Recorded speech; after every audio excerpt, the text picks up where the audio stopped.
ನಮಸ್ತೆ ಕರುನಾಡಿಗೆ welcome back to YouTube channel Karunadu first ಸಮಾಚಾರ. ಭಾರತ ದೇಶದಲ್ಲಿ ರೈತರೇ ಭಾರತ ದೇಶದ ಬೆನ್ನೆಲುಬಾಗಿದ್ದಾರೆ. ಹಾಗೆ ಈ ಬೆನ್ನೆಲುಬಾಗಿರುವಂತಹ ಜನರ ಬಗ್ಗೆ ಯಾವಾಗಲೂ ಕೇಂದ್ರ ಸರ್ಕಾರ ಮತ್ತು ರಾಜ್ಯ ಸರ್ಕಾರ ಹೊಸ ಯೋಜನೆಗಳನ್ನು ಜಾರಿ ಮಾಡ್ತಾನೆ ಇರುತ್ತದೆ.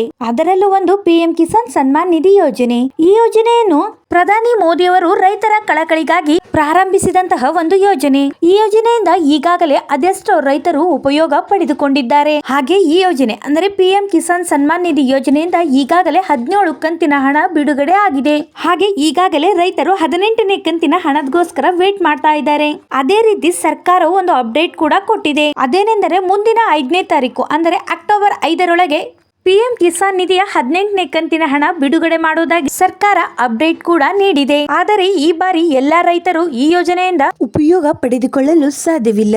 ಯಾಕೆಂದರೆ ಎಲ್ಲಾ ರೈತರು ಪಿಎಂ ಕಿಸಾನ್ ನಿಧಿಯ 18ನೇ ಕಂತಿನ ಹಣ ಪಡೆಯಬೇಕೆಂದರೆ ಕಡ್ಡಾಯವಾಗಿ ಈ ಕೆವೈಸಿ ಮಾಡಿರಬೇಕು.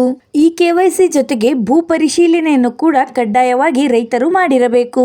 ಈ ಎರಡೂ ಷರತ್ತುಗಳನ್ನು ಪೂರ್ಣಗೊಳಿಸಿದರೆ ಮಾತ್ರ ರೈತರಿಗೆ 18ನೇ ಕಂತಿನ ಹಣ ಜಮೆ ಆಗುತ್ತದೆ. ಧನ್ಯವಾದಗಳು. ಈ ವಿಡಿಯೋ ನಿಮ್ಗೆ ಇಷ್ಟ ಆದ್ರೆ ಪ್ಲೀಸ್ ಲೈಕ್, ಶೇರ್, ಕಮೆಂಟ್ ಮಾಡಿ.